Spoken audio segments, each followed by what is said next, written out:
The Constitution of India, Preamble.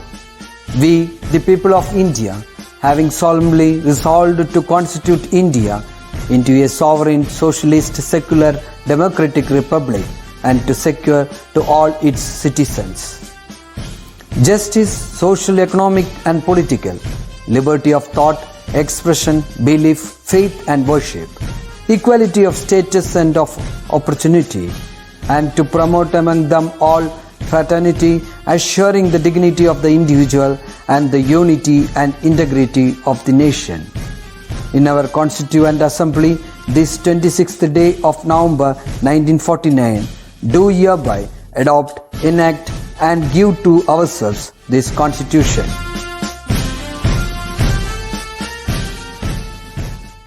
Hi children, welcome back to the physics class. We are dealing with the fourth chapter, moving charges and magnetism. So today we are going to discuss the remaining concepts from this chapter. So let's begin our session. Now let's discuss the topic circular current loop as a magnetic dipole. Circular current loop as a magnetic dipole. So my dear children, we have learned electric dipole. An electric dipole is a system with equal and opposite charges separated by a small distance, and there we have defined electric dipole moment too. And here we are going to learn about magnetic dipole and magnetic dipole moment or magnetic moment. So what is a magnetic dipole? Yes, from the topic itself it is very clear that circular current loop as a magnetic dipole. So a magnetic dipole is nothing but a circular loop. A circular loop acts as a magnetic dipole. And in the previous class, we have learned an expression for the magnetic field on the axis of a circular current carrying loop. So can you recall that expression? Yes. The magnetic field B is equal to mu 0 into I r square divided by 2 into x square plus r square whole raised to 3 by 2. Yes, this is the expression. And suppose x is much greater than r. We know that r is the radius of the circular current carrying loop and x is the distance from the center of the loop to the point where we evaluated the magnetic field. And just imagine that x is much greater than r. So in this case, in the denominator, we can neglect this term r square since it is very small. So the equation becomes B is equal to mu 0 I r square divided by 2 into x square whole raised to 3 by 2. So 2 get cancelled. So the expression will be 2 into x cube. Since the loop is circular in shape, we can take the area as pi r square. So in this expression, just multiply the numerator and denominator by pi. Okay, multiply and divide by pi. So in the next step, we will be getting an expression like this. Mu 0 I pi r square divided by 2 pi into x cube. And that is equal to mu 0 into I. What is pi r square? Yes, pi r square is the area of this circular current loop. So instead of pi r square, we can write A divided by 2 pi x cube. 2 pi x cube. Now can you recall what is IA? Yes, just now we have defined the magnetic moment. Magnetic moment M is equal to I into A. That is equal to the product of current and the area. So here instead of IA in this expression, we can write the magnetic moment. So let's write the expression for magnetic field in terms of magnetic moment. And it is given by B is equal to mu 0 into M divided by 2 pi x cube. Okay. Now you multiply the numerator and denominator by 2. That is multiply and divide by 2. So the expression will be mu 0 divided by 2 pi into 2, that is 4 pi into 2m divided by x cube. Okay, so what about this expression? Yes, this is actually the magnetic field on the axis of a circular current carrying loop. ഒരു circular current carrying loopന്റെ ആക്സിസിൽ വരുന്ന ഒരു പോയിന്റിലുള്ള magnetic ഫീൽഡിന്റെ expression ആണ് B is equal to mu 0 by 4 pi 2m by x cube. ഈ expression നമുക്ക് കിട്ടിയത് എങ്ങനെയായിരുന്നു? Yes, x much greater than r എന്നുള്ള കണ്ടീഷൻ അപ്ലൈ ചെയ്തപ്പോഴാണ് നമുക്ക് ഈ എക്സ്പ്രഷൻ കിട്ടിയത്. Now listen children, in this expression suppose we are replacing mu 0 by 4 pi by the constant 1 by 4 pi epsilon 0. Okay, we are familiar with this constant, which is a constant in electrostatics, right? And its value is 9 into 10 raised to 9. Okay, and replace the magnetic moment by the electric dipole moment P. And finally, replace the magnetic field by the electric field. Okay, now we can rewrite the expression. So instead of magnetic field, here we have the electric field. So E is equal to, instead of this constant mu 0 by 4 pi, we have to write 1 by 4 pi epsilon 0. And instead of M, we have P. So 2P divided by x cube. So we have obtained an expression like this, and we are familiar with this expression. അതായത് ഒരു electric ഡൈപോളിന്റെ ആക്സിസിലുള്ള ഒരു പോയിന്റിലെ electric ഡൈപോളിലെ charges കാരണം വരുന്ന electric ഫീൽഡിന്റെ expression ആണ് E is equal to 1 by 4 pi epsilon 0 into 2p by x cube എന്ന് പറയുന്നത്. What about this expression? Yes, ഇതെന്ന് പറയുന്നത് ഒരു സർക്കുലർ കറന്റ് ക്യാരിയിങ് ലൂപ്പിന്റെ ആക്സിസിലെ ഒരു പോയിന്റിൽ വരുന്ന മാഗ്നറ്റിക് ഫീൽഡ് ആണ് അല്ലെ. And already we said that a circular current carrying loop which act as a magnetic dipole. അപ്പൊ അങ്ങനെ വരുന്ന സമയത്ത് ഇവിടെ നമ്മൾ ഈ ഒരു റീഅറേഞ്ച്മെന്റ് ഈ എക്സ്പ്രഷനിൽ കൊണ്ടുവരികയാണെങ്കിൽ we will be getting the corresponding expression in electrostatics. Okay, so in this way we can compare the magnetic dipole and the electric dipole. Hope you understood this. So here we are going to compare the electric dipole moment as well as the magnetic dipole moment. So listen children, here we are going to compare the expressions for electric dipole moment and magnetic dipole moment.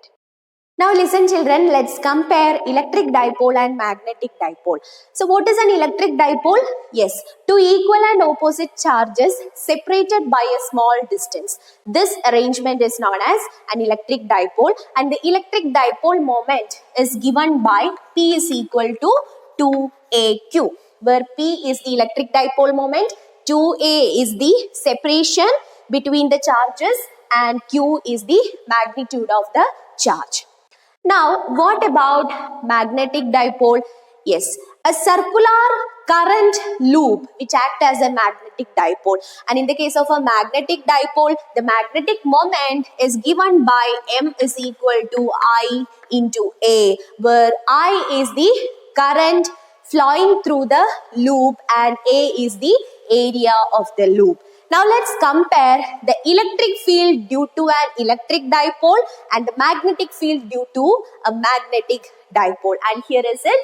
So the expression for the electric field due to an electric dipole at a point on the axis of the dipole is given by this expression, that is E is equal to 1 by 4 pi epsilon 0 2p by x cube. And in the case of a magnetic field, it is mu 0 by 4 pi into 2m by x cubes. So here what is the change? Yes, in the case of magnetism, we have replaced the constant 1 by 4 pi epsilon 0 by the constant mu 0 by 4 pi. And instead of electric dipole moment, we have included the term that is magnetic moment. So for points on the axis of magnetic dipole, this is the expression for the magnetic field. Now, what about the expression for electric field for the points on the equatorial plane of this electric dipole, which is given by this expression, that is E is equal to 1 by 4 pi epsilon 0 p by x cube. So what about the magnetic field? Yes, instead of 1 by 4 pi epsilon 0, we have to include the constant mu 0 by 4 pi, and instead of this electric dipole moment, we have the magnetic moment, and this is the expression. So we have compared the electric dipole and magnetic dipole. So hope you understood the expressions for electric field as well as magnetic field.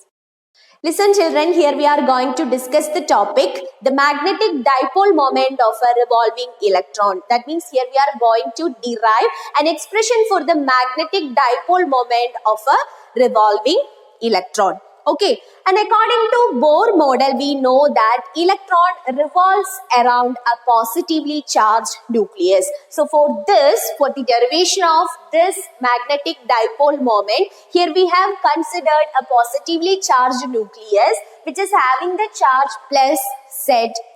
Why? Because a nucleus contains set number of protons and each proton is having the charge plus E. So what is the total charge of the nucleus? It is given by plus Ze.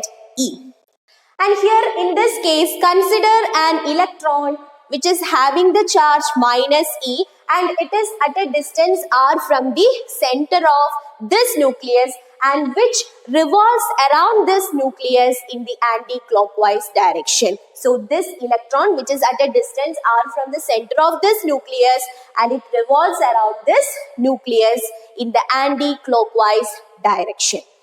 Okay, so it constitutes a current, right? We know that current is due to the flow of charges or due to the flow of electrons.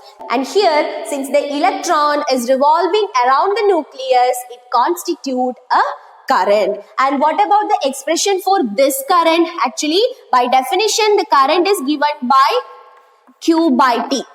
Charge flowing per unit time. And here in this case, what about the charge? Yes, that is the charge of electron E. Divided by time. What about the time? Here the time is the time period of revolution. That is the time required to complete one revolution. So Q by T. Instead of Q by T, we can write E by T. So T is the time period of revolution. And here R, which is the orbital radius, and let V be the orbital speed. Okay, this electron ഒരു particular speed ലാണ് nucleusന് ചുറ്റും revolve ചെയ്യുന്നത്. So let V be its orbital speed. Now we are going to write an expression for this time period of revolution. That is, we are familiar with this expression. T is equal to 2 pi by omega, where omega is the angular frequency. Also, we are familiar with the relation V is equal to R omega. So from this we can write omega is equal to V divided by R. So we can substitute this value of omega in this expression. So this will be 2 pi by V by R, or that is equal to 2 pi R by V. So we have the expression for time period, that is 2 pi R by V. Now let's find out the current, that is I is equal to E by T. So E divided by, instead of T we can substitute 2 pi R by V. So what will be the expression? Yes, EV divided by 2 pi R. Current is equal to EV divided by 2 pi R. So this is the expression for current, that is I is equal to EV by 2 pi R. So electron ഇങ്ങനെ ന്യൂക്ലിയസിന് ചുറ്റും revolve ചെയ്യുന്നതിന്റെ ഫലമായിട്ട് ഇവിടെ current produce ചെയ്യുന്നുണ്ട്. And due to this current, of course, there will be a magnetic moment, and which is directed into the plane of the paper and indicated by this. Okay, so let this magnetic moment be mu L. We know that magnetic moment is a vector and which is directed into the plane of the paper and indicated by this. Okay, so now let's find out an expression for this magnetic moment. Here, let mu L be the magnetic moment. Let mu L be the magnetic moment of a revolving electron. Okay, and here we are going to find out an expression for this magnetic moment, and from the basic definition we know that the magnetic moment M is equal to I into A, where I is the current and A is the area, right? And here we can substitute the same expression, that is I into, instead of A, here we have to substitute the area of this shape. And what is the area of this shape? That is pi r square. Pi r square. So that is equal to, what is I? I is equal to EV divided by 2 pi r into pi r square. Okay, so r get cancelled, pi get cancelled. So what is the result? EVR divided by 2. Now let's multiply the numerator and denominator by the mass of the electron, that is ME. ഇലക്ട്രോണിന്റെ mass ആയിട്ടുള്ള ME കൊണ്ട് ഈ ഒരു എക്സ്പ്രഷന്റെ ന്യൂമറേറ്ററിലും ഡിനോമിനേറ്ററിലും multiply ചെയ്യുക. So what is the result? Yes, EMEVR divided by 2ME. EMEVR divided by 2ME. So we have the expression for the magnetic moment of the revolving electron, that is E by 2ME into MEVR. Now we are going to rewrite this expression. So listen, this will be equal to E by 2ME into L. That is, here I have introduced another physical quantity L. And what is L? L is nothing but the angular momentum of the revolving electron around the central nucleus. Okay, ഇത്തരത്തിലെ ന്യൂക്ലിയസിന് ചുറ്റും revolve ചെയ്യുന്ന ഇലക്ട്രോണിന്റെ angular momentum ആണ് L വെച്ച് നമ്മൾ represent ചെയ്യുന്നത്. where L is equal to MEVR. Okay, so the expression for angular momentum that we have learned in +1. So L is equal to MEVR. So here in this expression, instead of MEVR, we have substituted the angular momentum L.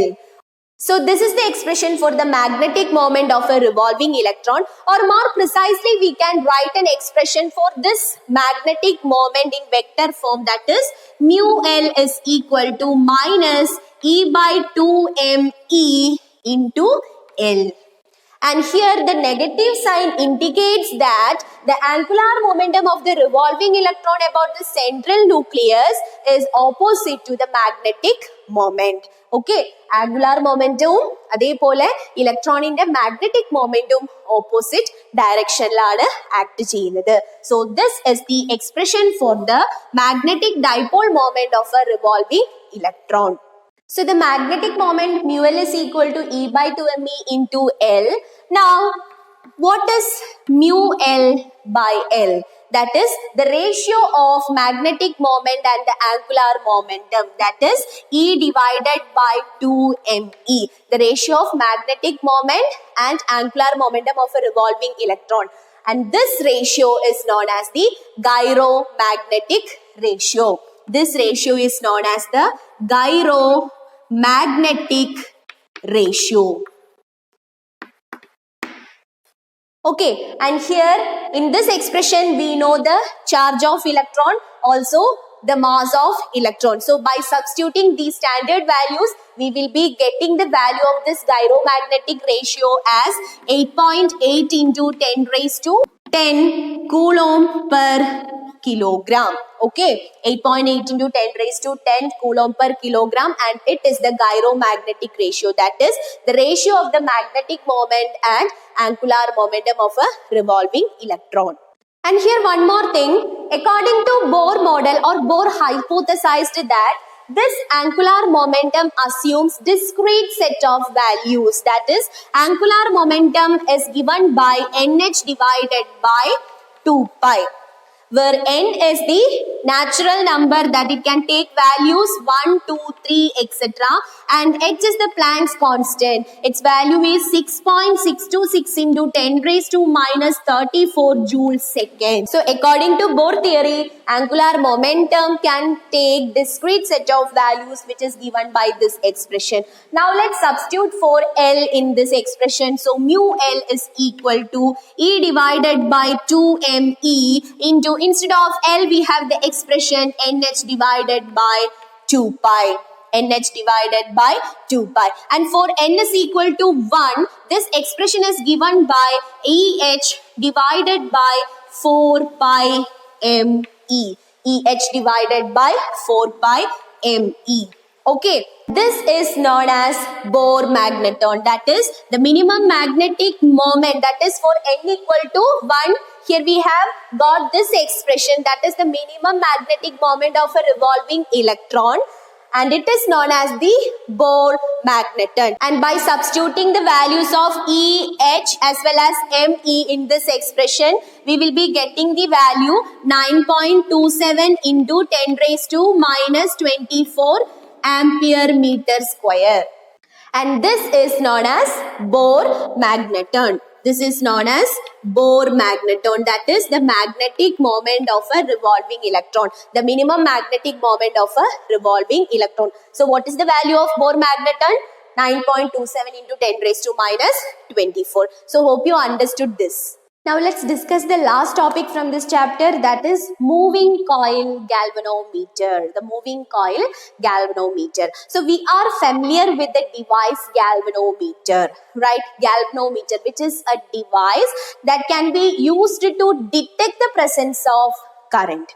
Which can be used to detect the presence of current. Okay. And depending on the requirement, this galvanometer can be used as a ammeter or voltmeter. That is, this galvanometer can be used to measure the current or to measure the voltage that we will be discussing in this session.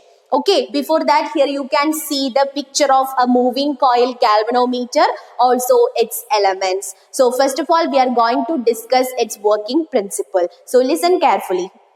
So a moving coil galvanometer, it is a device used for the detection of small electric current. And here you can see the picture of a moving coil galvanometer.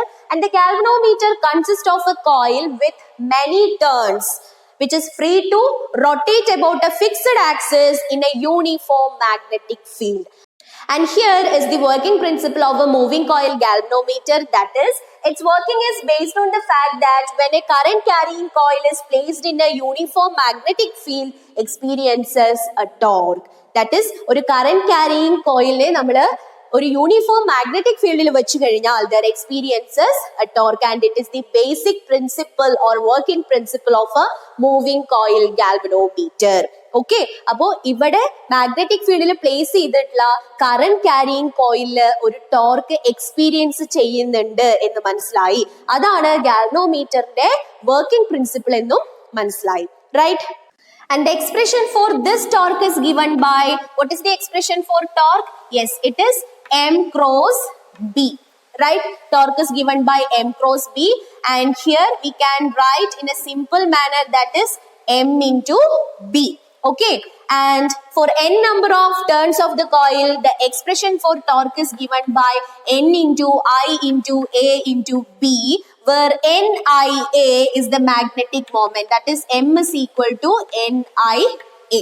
Okay, so for n number of turns of the coil, the expression for torque is given by this, and here B is the uniform magnetic field. So this is the torque experienced by the current carrying coil in the uniform magnetic field. And here in the case of this galvanometer, there will be a counter torque K phi, which balances the magnetic torque NIAB.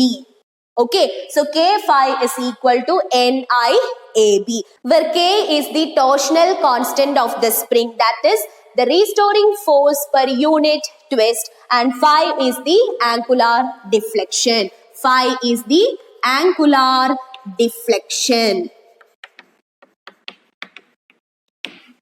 So from this expression, we can write an expression for this angular deflection, that is NIAB divided by K, that is equal to NAB by K into I. Okay, so phi is equal to NAB by K into I. Here the terms NAB and K are constant. So from this we can write the angular deflection phi is proportional to I, and this is the basic principle of a moving coil galvanometer, that is the presence of current is indicated by the deflection of the galvanometer. Since phi is proportional to I, the presence of current is indicated by the deflection of a galvanometer, and it is the basic principle. Now let's discuss the uses of galvanometer. As I said earlier, it is a device which is used to detect the presence of current, right? And depending upon our requirement, which is also used as an ammeter as well as a voltmeter, that is a galvanometer can be used to measure current as well as voltage. So how a galvanometer can be used to measure current? So here we are going to discuss the conversion of a galvanometer into ammeter. So listen, an ammeter is a low resistant galvanometer. We know that ammeter is a device that measures current. Okay, and an ammeter is actually a low resistance galvanometer used to measure current.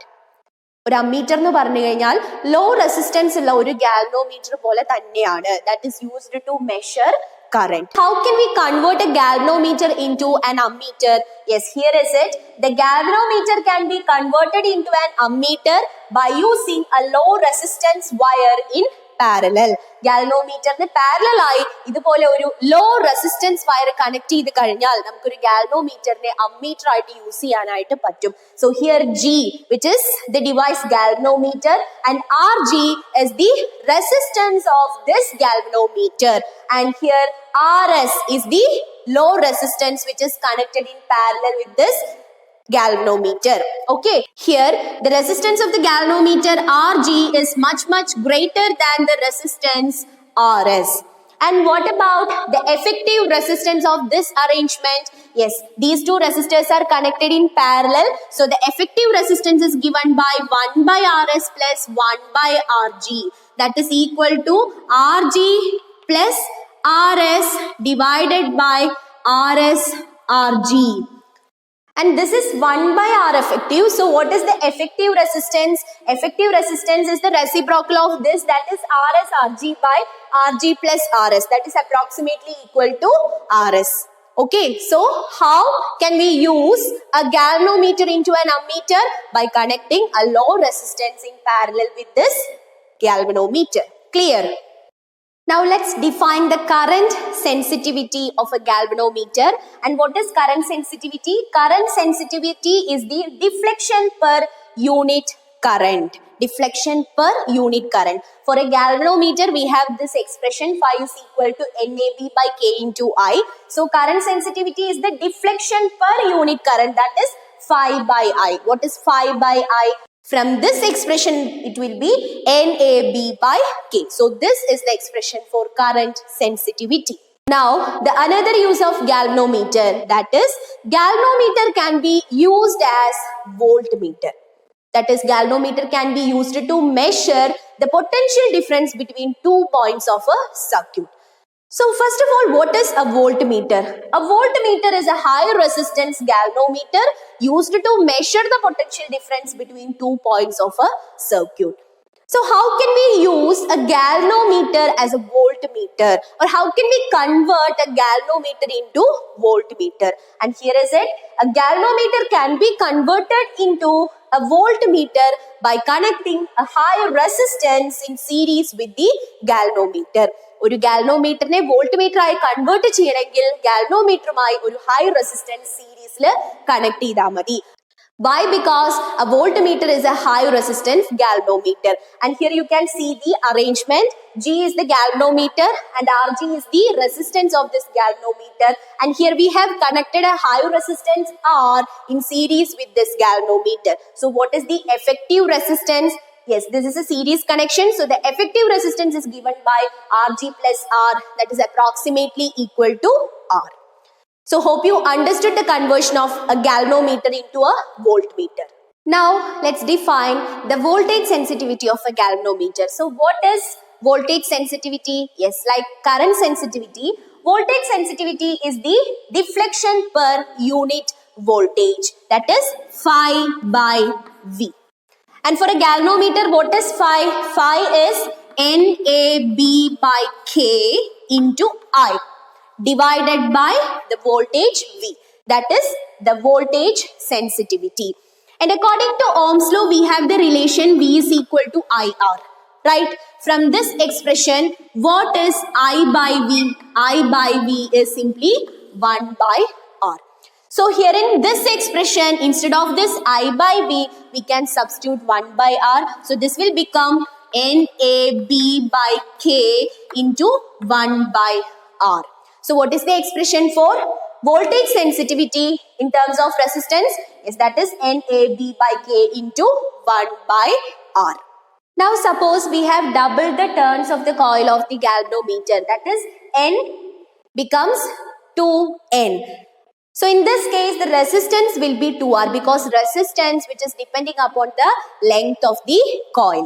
Okay, അപ്പോൾ N 2N ആവുന്ന സമയത്ത് resistance എന്താവും 2R ആവും. And in this case, what about the current sensitivity and what about voltage sensitivity? Yes, we have the expression for current sensitivity, that is 5 by I is equal to NAB by K. അപ്പോൾ N 2N ആവാന്ന് പറയുന്ന സമയത്ത് here we have to substitute 2N. So the expression will be 2NAB by K. So what happens to current sensitivity? Current sensitivity will be 2 into 5 by I. അപ്പോൾ current sensitivity അവിടെ എന്താവുന്നു? Double ആവുന്നു. അപ്പോൾ N 2N ആവുന്ന സമയത്ത് current sensitivity double ആവുന്നു. Now what happens to voltage sensitivity? Yes, we have the expression for voltage sensitivity, that is 5 by V, and that is equal to NAB by K into 1 by R. And ഇവിടെ നമുക്ക് n നെ 2n substitute ചെയ്യാം. So 2NAB by K into ഇവിടെ റെസിസ്റ്റൻസും കൂടെ വരുന്നുണ്ട്. So resistance എന്താവും? n 2n ആവുമ്പോൾ റെസിസ്റ്റൻസ് 2R ആണ് ആവുന്നത്. So 1 by 2R. So 2 get cancelled. So what happens? No change for the voltage sensitivity. അപ്പോൾ number of turns double ചെയ്യുന്ന സമയത്ത് current sensitivity double ആവുന്നുണ്ട്, but there is no change for the voltage sensitivity. Okay, voltage sensitivity ക്ക് ഒരു ചേഞ്ചും അവിടെ നടക്കുന്നില്ല. Clear? So my dear children, that's all about the fourth chapter, moving charges and magnetism. Okay, we have successfully completed our fourth chapter. So that's all for today. See you in the next session.